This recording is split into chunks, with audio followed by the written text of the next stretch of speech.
We started on our journey together with a paranormal investigation at Eloise Asylum. We left the asylum eager to learn the truth. We bought our own equipment and decided to document our findings. And we're here to share them with you. I'm Melissa. I'm Mandi. Welcome to our paranormal experience.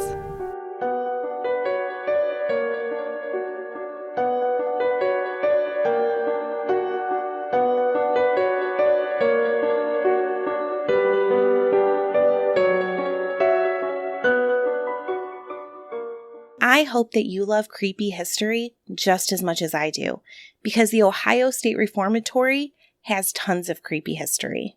Today we're going to tell you the history of the Reformatory, followed by a review of the paranormal investigation that me and Mandi joined there. The Reformatory was built between the years of 1886 and 1910. The reason it took so many years to complete the facility was due to money. They ran out of money, and to complete it, they had to implement a whiskey tax to raise the remaining funds. The land that the Reformatory was built on was previously used as a Civil War training camp. It was 180 acres, and the facility cost $1,326,769. That's a lot of whiskey money in the late 1800s, early 1900s. The facility was designed by architect Levi T. Schofield, who was from Cleveland.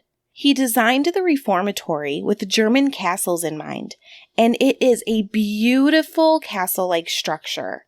I mean, if you look up a picture of this place, it is, you can't use any other word but like grand and just massive. It is huge and it is beautiful. He used 3 architectural styles: Victorian Gothic, Richardsonian Romanesque, and Queen Anne. His goal was to encourage inmates to be reborn into their spiritual lives. The facility was originally named the Intermediate Penitentiary. It was intended as a halfway point between the Boys Industrial School in Lancaster and the State Penitentiary in Columbus. The goal was to reform first-time offenders. The first 150 offenders were brought by train in 1910 from Columbus. Because the facility was not yet complete, the inmates worked on the sewer system and the 25-foot stone wall surrounding the facility. The first inmates to the facility were in for offenses such as robbery, horse theft, burglary, grand larceny, concealing stolen property, pickpocketing, assault to rob, bigamy, assault to rape, and at least one is listed as for being a tramp. The goal of the facility was to reform through religion, education, and trade. They were initially given an 18-month reform period in the facility, and if the rehabilitation was deemed a success, they were released. If not, the inmates received another 18 months. Overall, it was seen as successful. The incidences of offenders reoffending was very small. In 1930, one of the worst prison disasters in America happened. Not at the Ohio State Reformatory, though. It was at the Ohio State Penitentiary. The Ohio State Penitentiary was built to hold 1,500 inmates. But on April 21st, 1930, the prison held around 4,300 inmates, and a fire broke out on the scaffolding. The cell block that held the prisoners that was adjacent to the scaffolding had 800 prisoners, and they were all begging to be released from the cells that they had been locked into for the night. I can't even imagine the horror of a fire breaking out and being locked behind a cell door. Reports claim that prisoners were not just kept locked in their cells, but the guards were still placing other inmates into their cells after the fire started. The fire spread on the roof. 2 prisoners took matters into their own hands and forcefully took the keys from a guard and started rescuing other inmates. Unfortunately, the roof ended up caving in on the upper cells, resulting in 160 inmates burning to death. It is said that some of the guards did try to save the inmates, but a riot still ensued. Firefighters could not even get to the fire to put it out because the inmates were throwing rocks at them. It was chaos. 320 inmates died that day, and over 100 were injured.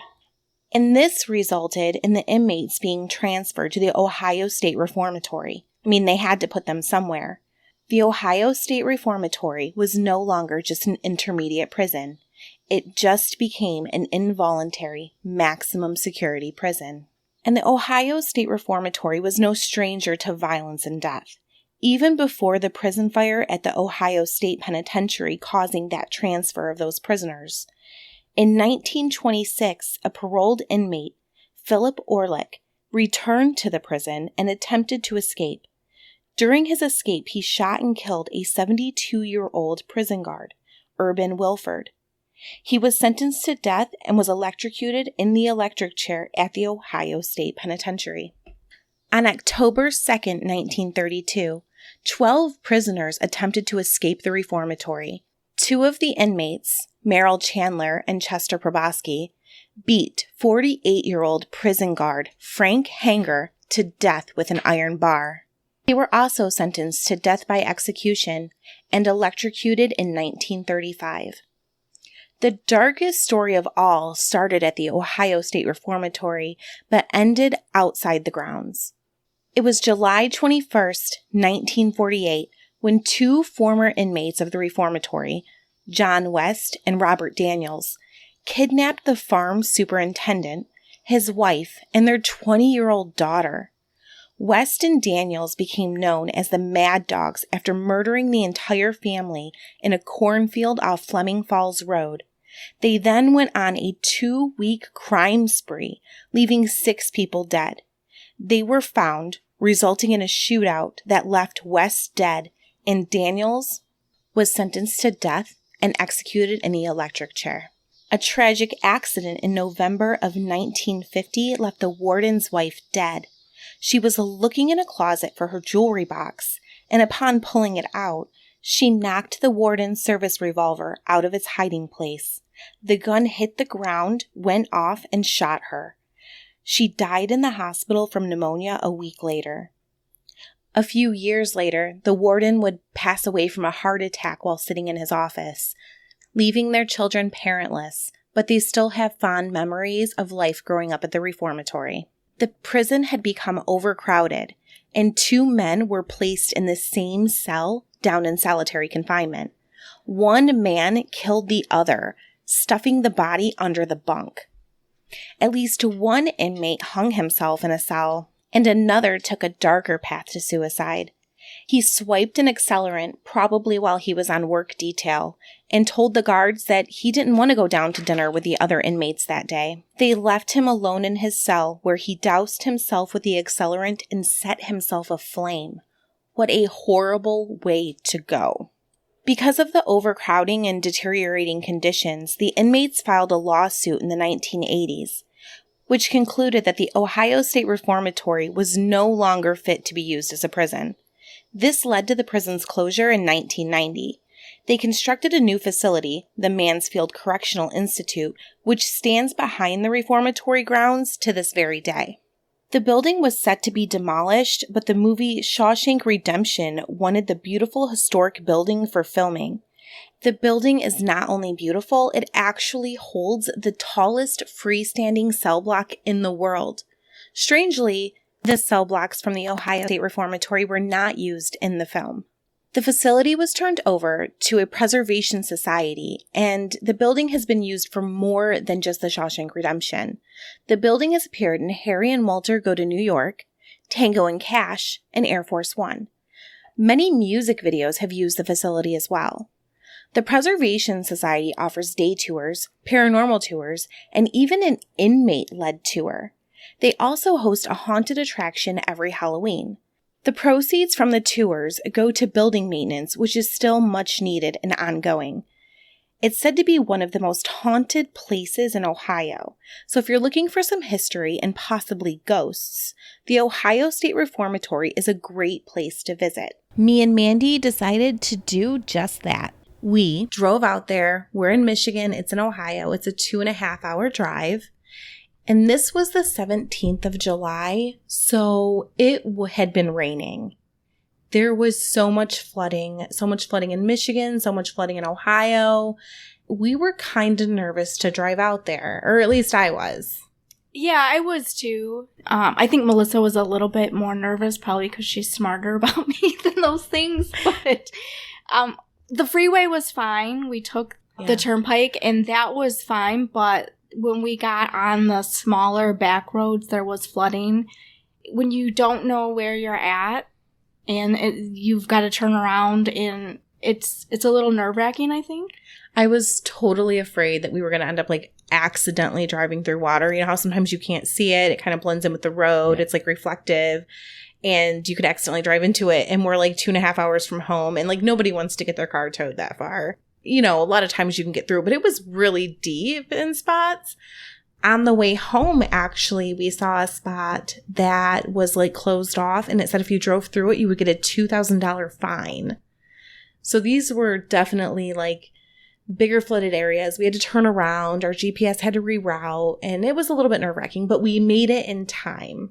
Just to backtrack just a second, though, I think we should talk about some of the houses and people that we encountered on our drive.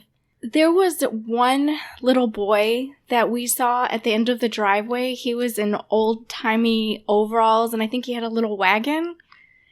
And he was just, like, walking up the driveway wearing that. He was too little to be out there at the end of the driveway by himself. So we kind of chuckled, like, oh, maybe it's a ghost, but... Right, just wearing totally old-timey clothing. And we thought, you know, it would be more, like, a better explanation if it was Sunday. You know, and he had been to church service or something like that. But yeah, it was just, it was like a little creepy. And it was like in the middle of all these cornfields. So yeah, children of the corn. There were a lot of cemeteries, like once we got off the turnpike. And I thought that those were really cool, you know, not fenced in or anything like that. Just really big old like cemeteries, like on small little hills, and a lot of creepy looking houses. Driving up to the reformatory was really cool because all of a sudden there was just this gigantic building in the middle of nowhere. And, you know, the architecture is just beautiful. It looks like a castle. It's just a really grand big building. And there was tons of people standing outside waiting for their tour.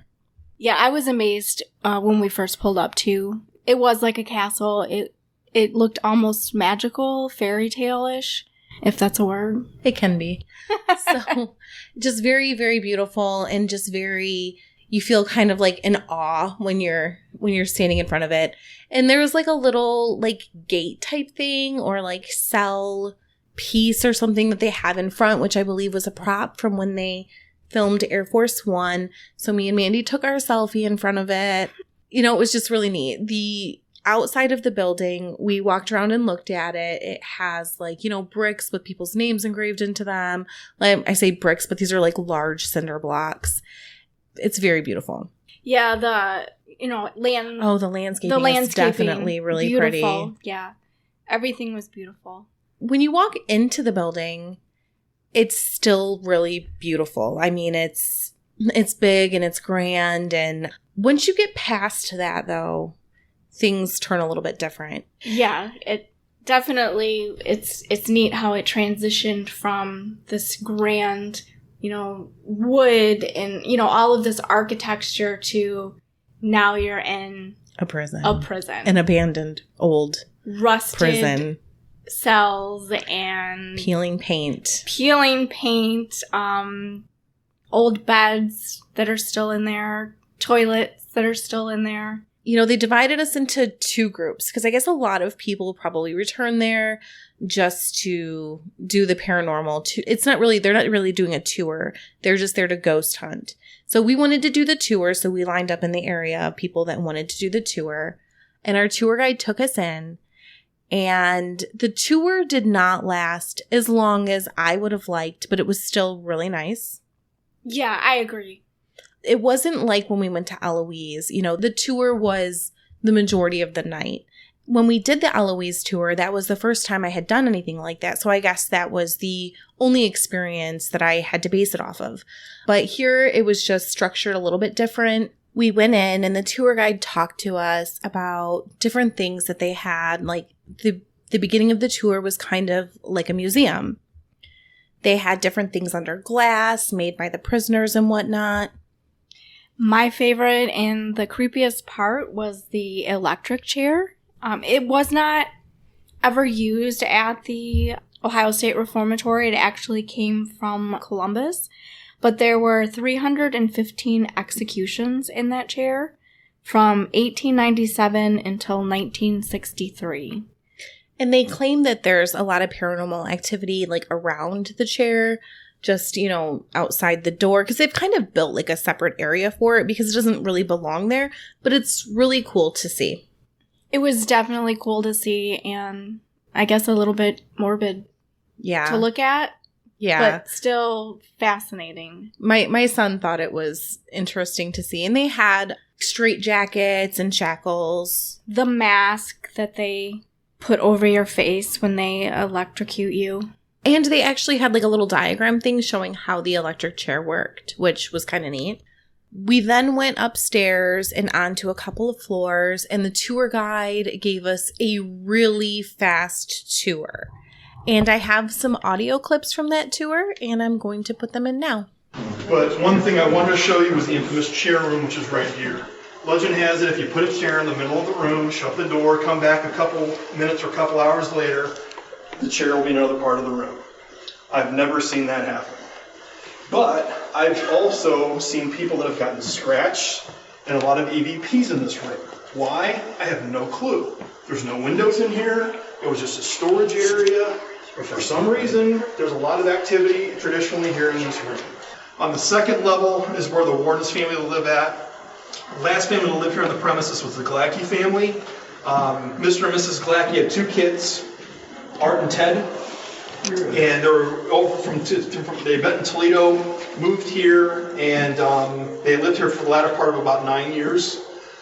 Their boys, Art and Ted, Art passed away a couple years ago from cancer, and then Ted still lives in Arizona. We still talk to him on Facebook a lot. They've shared a lot of wonderful information regarding what it was like growing up here. For example, Art was shown how to drive a stick shift from a guy who was the getaway driver at a bank robbery in Cleveland, no joke. They used to tell us that their mom used to brew beer down in the basement. God bless her for doing that. They had a lot of great memories here. This was their home. But they had a lot of, I guess you can say, a lot of playmates to go play around with, i.e. trustees. Unfortunately, both boys lost both parents here at the Reformatory. The first one to go was Mrs. Glackey in 1951. She was getting a hat box out from her closet, and she accidentally hit her husband's service revolver. The revolver hit the floor, it went off, shot herself in the chest. She died over at Mansfield Hospital about a week later from pneumonia. The reason why we know that is because that's what she told the nurses and the doctors there what happened while she was recovering. And then in 59, Mr. Glackey had a massive heart attack. In the room that you guys walked into to go to the electric chair room, that was where Mr. Glackey had his heart attack in 59. So both boys pretty much were raised by foster parents here in the area until they went to college. But they have great memories of their mom and dad living here at the Reformatory. So as you can hear, the tour guide had some really cool stories, but it did feel really rushed. It was a really quick tour. I think the tour lasted about an hour total. The entire paranormal investigation was 8 hours. When the tour was about to end, one thing that I thought was really, I want to say like overwhelming, but in a good way, it was really like magnificent. Walking down the metal stairs along the cell block. This penitentiary has 2 cell blocks, an east and a west wing. One of the cell blocks is the tallest freestanding cell block in the world, and it stands 6 cells high. So they kind of took us up a different way and through the chapel, but then kind of just took us down this metal great stairway that went along these freestanding cell blocks, and it was definitely neat. What did you think about that, Mandi? It was neat, and I think just going up or down the metal stairs like that really gave you an idea of how big it was. I think just standing and looking at it, it looks tall, but when you're walking those steps, and the steps, they seem treacherous. They're not. They're very safe, but they look scary. They're creaky. I mean, this is old. And there was lots of people on these stairs. Yeah, and they didn't budge, but they're kind of steep in a way. I mean, not too steep, but just steep enough to where, like, I could picture myself, like, tripping and falling. Yeah, you definitely wanted to hold onto the rail. So after the tour was over, we just had free reign to roam for 7 entire hours. And at first, we really felt lost, or at least I felt lost. Did you feel lost? I did feel a little bit lost, yeah. Just turned around and... You know, once it started getting dark, I think even more. We did end up asking for a map, which helped tremendously. During this journey, we did find some maps in kind of like a lunchroom type thing. You know, they had instructions to stick a pin on wherever you're from. And this thing was full of pins. So people from all over the world have come and visited the reformatory. And we thought that that was kind of interesting and neat to see. The states that were closest to the reformatory, you wouldn't even be able to fit another pin in there. It was so packed. There was like a map of Ohio, there was a map of the United States, and there was a map of the world. And they all had a lot of pins in them. Then me and Mandi headed up to the 4th cell block, cell 13, which is a cell that an inmate had set themselves on fire in to commit suicide. They skipped breakfast that morning, doused themselves in accelerant, and lit a match. We took out our new paranormal equipment that we've acquired. We have like a little bear, and if something touches it, it will make a noise. We have an EMF reader. We had a digital audio recorder. We had cat toys that are balls that will light up if you touch them. So if it rolls, it lights up when it rolls. So we took out all of our paranormal equipment and we sat in the cell. And the cells were really small. And it really seems insane to think that like 2 people were living their lives in there at one point. I mean, I've never been in a prison before. And there's not like mattresses or whatever they use, like cot type mattresses on top of, you know, the bed frames anymore. So we just kind of sat as best as we could in there. And, you know, we put out our bear and our toy, you know, all of the equipment that we had, you know, to see if we could make contact with anything.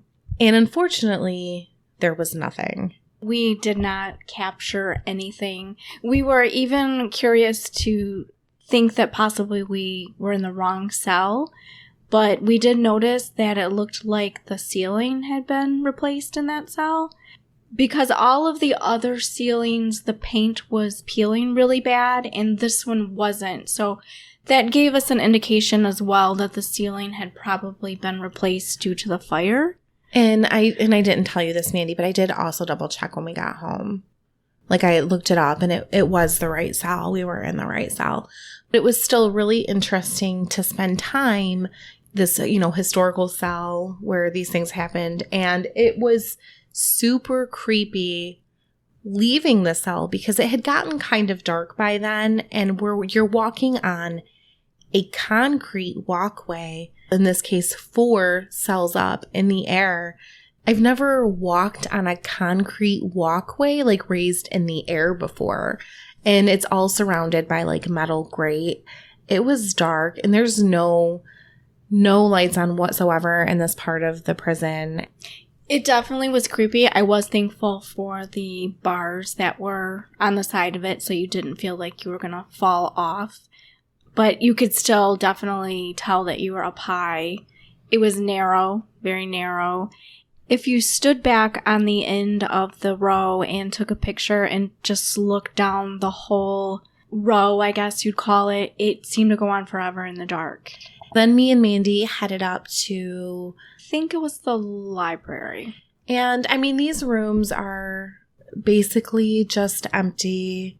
You know, they're full of peeling paint, but they did have like old magazines and things. And I found that interesting. I don't know why I like to look at old stuff that's you left did behind. look through them a lot. I noticed. Yeah, I really like to look and see. Like, there was old JCPenney ads. I mean, you know, clothes that like literally looked like they were from the 80s, like advertised in these magazines and pictures. So it was interesting that those just got left there. It was like a little time machine, I think. Hospital area is just kind of like open, and we did try to see if there was any paranormal activities in these areas as well. You know, the hospital I thought would be like a good opportunity. We didn't get anything. Our EMF reader did not change the entire time. It did not. We played back our recordings and we didn't notice anything.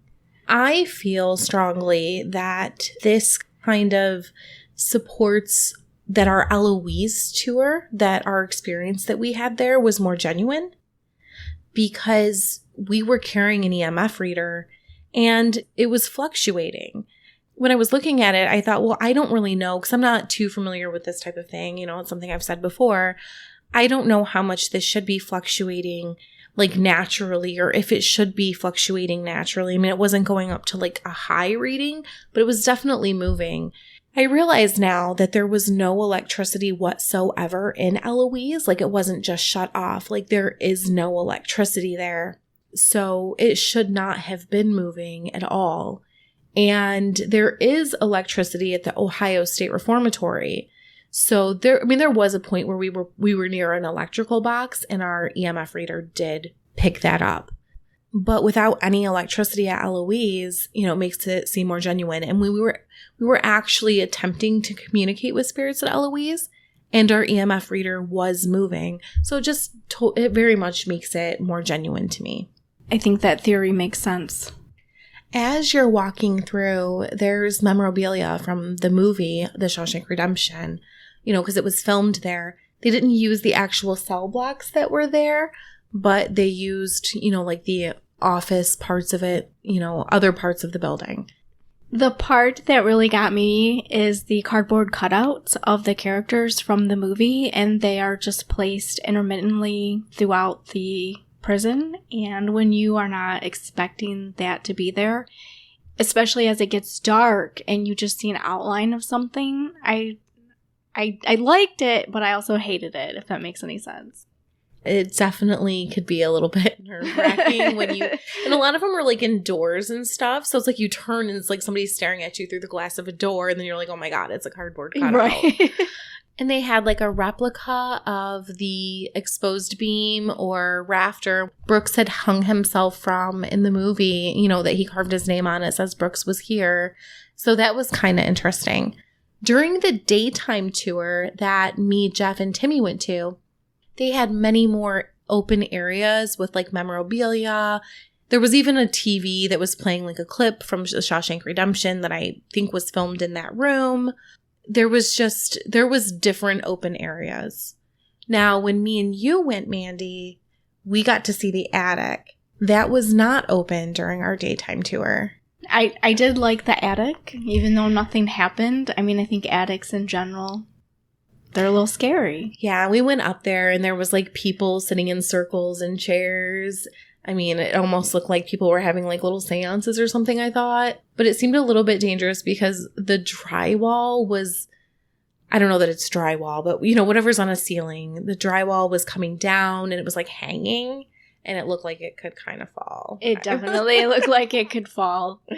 But that area was closed during the daytime tour, I mean, which makes sense. And on both tours, we were able to see the solitary confinement area, which is just, I can't imagine living my life in there, even being in there for like 24 to 48 hours. Really interesting. It was interesting, but in a weird way, I think I made a joke about this when we were there. Like, I would almost want to go to solitary because you wouldn't have to have a roommate. When we were there for the daytime tour, me and Timmy were like playing in the cells, and Jeff had made the comment of, well, you'd want to sleep with your head at this end toward the door in case the guy that you're in here with had to use the bathroom. That's a good point. It definitely would be interesting, like solitary confinement versus, you know, the regular cells being alone or... I was surprised. I had a different idea in my head of what solitary confinement was like. I imagined a room with no outside light at all coming in. And even though it was partially underground, there were windows in the aisles. Right, kind of like basement windows. Yeah. Where they're like up high against the ceiling. So they're only kind of like a small window, but they're still there. Right. And all of the cells didn't have like the thick door. Some of the cells had the thick door where like, you know, it didn't have bars. You couldn't put your hand through it. Just it was just a small solid window. door.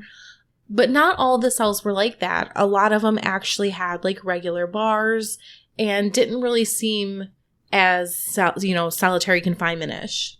Right, those ones weren't as closed off. Like being in one of those ones, I think would be way better. I don't know if there was like different levels of solitary confinement, if it just depended on like what you had done, but definitely a few different types of cells down there. During the paranormal tour, me and Mandi were able to go into the basement. Which I'm surprised we didn't trip. It was a kind of a mess down there. It was interesting, but it was definitely a mess. I mean, it is an old basement, but strangely enough, when you get to the other side of it, it's called the basement, and we were not allowed to access this area during the daytime tour. There was some sort of door that looked like it led to the outside, so I don't know if we were actually underground at that point or maybe partially. Right.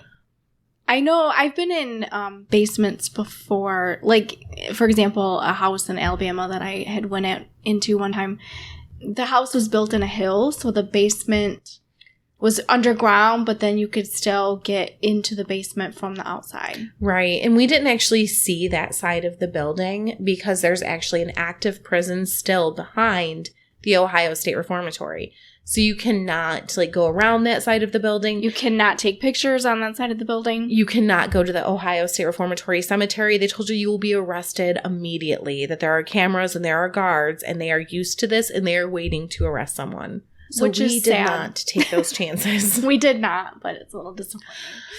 But when we were down in the basement, there was a big cell, and that was the hole. And when I say big, I mean it wasn't any bigger than the others, but I guess it looked big to me because it was standalone, but it was just one standalone cell at the very, very back of the basement. Since it was standalone, I think it seemed more just like a large cage.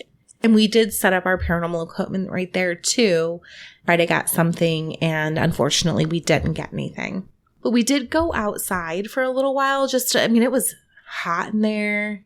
It was like a 90-degree day, and it was humid because it had been raining and raining. And so we just went outside a few times just to cool off. And there was a girl who came outside who was visibly upset. She seemed to be in late teens, early 20s, would you say, I think Melissa? so, yeah. She was with what I assumed was her mother and another adult lady. I kind of thought maybe her aunt. Her aunt, something like that. This girl was hyperventilating.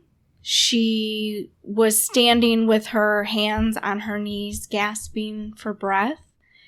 One of the workers was outside and went up to them, and the mother said she's okay. She just got scared. And we're going to leave immediately. The only thing we could get out of it was that she got scared in the shower rooms. She did not want to stay there any longer. You could tell that in order to get out of the building, you had to actually go back inside from this break area and go through the building to go out to the parking lot. She seemed visibly shaken to even go back in the building. We did kind of try to eavesdrop and figure out. We did want to ask. We felt really rude. We felt bad for her, but we did kind of want to know. I mean, it's what we're there for, right? So since we overheard that it was in the shower room, we headed to the shower room. Right. Guess where we went.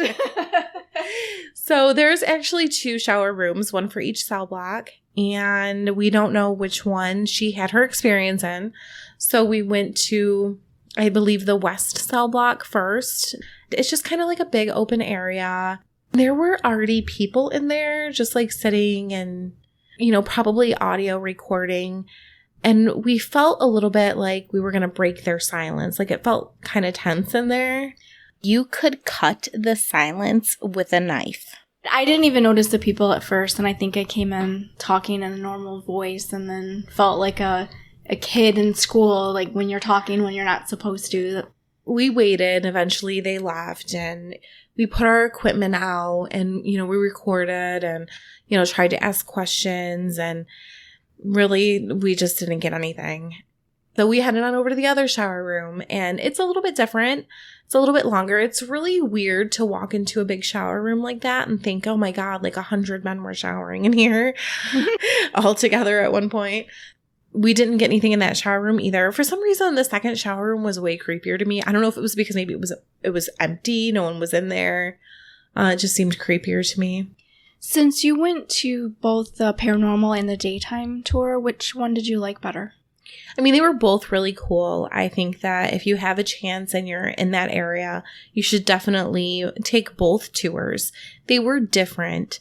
The paranormal tour, there were some things blocked off, which is totally understandable because, people would vandalize them, in the dark. There's hardly anybody in there, or steal things. But the daytime tour, I did like it. It was more history-based. You can rent an audio wand. There's little numbers all over the building, and you can put the numbers into the audio wand, and it tells you the facts about that area. There was more museum items. There was actually one whole wing that was a museum that me and Mandi didn't get to see because it was closed off for the paranormal tour. And it really didn't have much to do with the prison. It was just kind of old-timey stuff. But me, Jeff, and my son all really enjoyed it. But in the paranormal tour, you got to see the attic. You got to see the basement.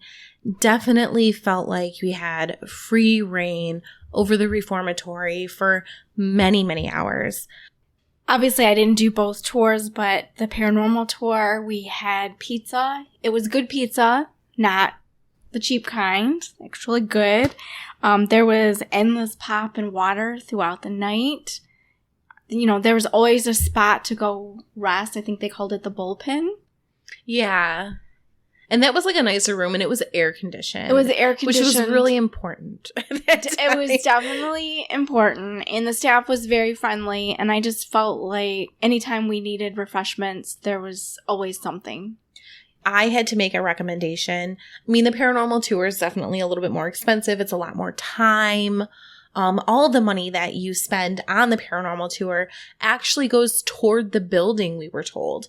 That they're trying to make some repairs and keep up the building. It's a really old building, and it does need a lot of them. So that your money is going somewhere important, saving history. So if I had to recommend a tour, I would actually recommend people do both tours. But if you just did the daytime tour, really cool as well. And it's self-paced too, so you can kind of spend as long as you want in there. So at the end of the night when we were leaving, the drive home was a little bit creepy. We had just, went on this paranormal tour, and even though nothing happened, it was still an old creepy building. It was dark out. It had been raining, so there were still water spots. It was like 2 a.m. Definitely not the right time of night for two women to be driving in the middle of nowhere.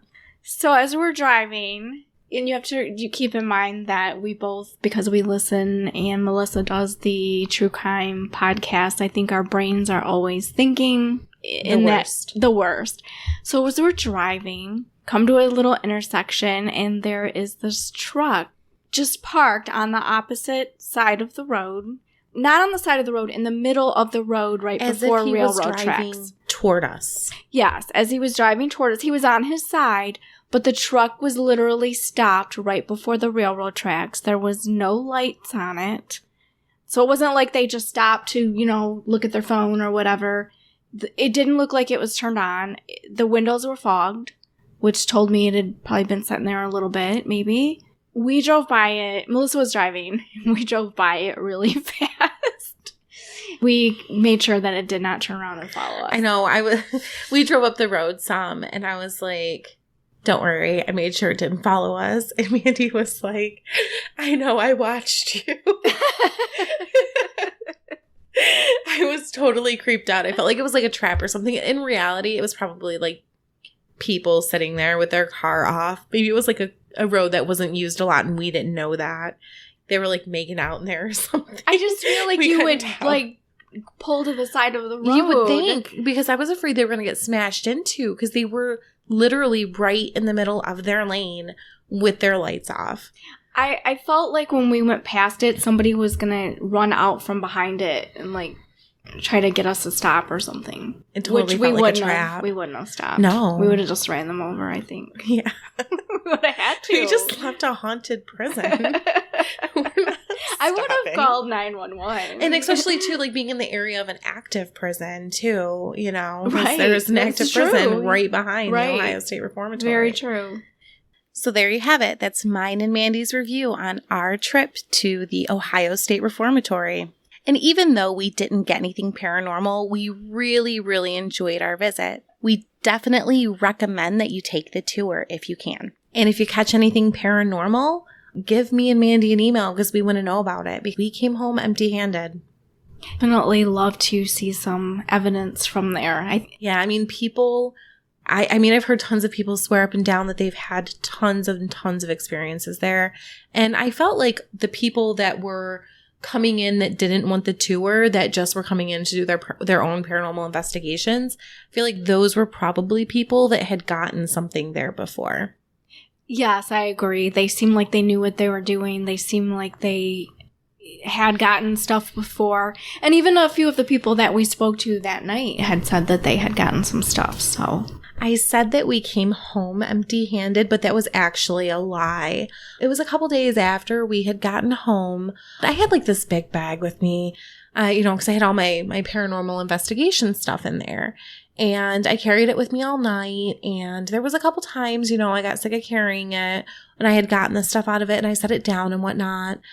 I was at Jeff's and I was making eggs. It was super early in the morning and I had a headache and I wanted some Motrin. I opened my bag and as soon as I opened it, out ran a spider bigger than a quarter. And so I'm pretty sure that came home with us from the Ohio State Reformatory. Which, if I had known that thing was in the car while we were driving home... Oh my God. Yeah, so every time I open my bag now, I remember that spider. So even though me and Mandy didn't get any notable paranormal activity at the Ohio State Reformatory, we still had a great time. And we also think it's really important to note when we don't get paranormal activity somewhere. Thanks for listening. Bye. Bye.